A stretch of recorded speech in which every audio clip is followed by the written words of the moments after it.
Hello everyone! Tara, samahan po ninyo akong i-tour kita nitong duplex type house dito sa Antipolo City, located sa Kingsville Hills, Antipolo. Ito po may 75 square meters as lot area and then 96 square meters for the floor area. Ang total developed area naman is 128 square meters. Yung bahay po ay may 4 bedrooms, including na din po doon yung maid's room. Ayan. Lahat po ng rooms natin, meron na po itong cabinet. And then, may mga nakaabang na window type air condition.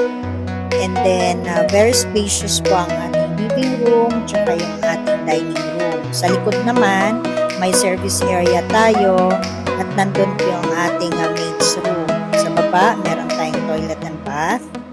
Ayan. Kita nyo naman po. And then, meron tayong 1 carport, garage.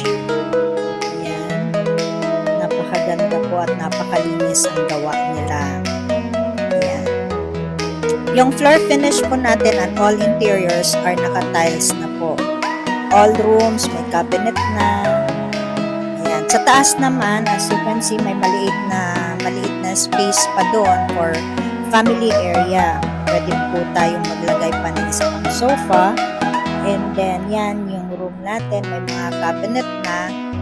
And then, ito namang ating subdivision located 5 minutes away from Robinson Mall and Cathedral. Ang area naman po natin, may mga provider na internet provider which is PLDT, Globe, and Converge. Inside subdivision naman, meron tayong sariling clubhouse. Tara, bisitahin po natin. Tawag lang po sa 0956-281-6473 from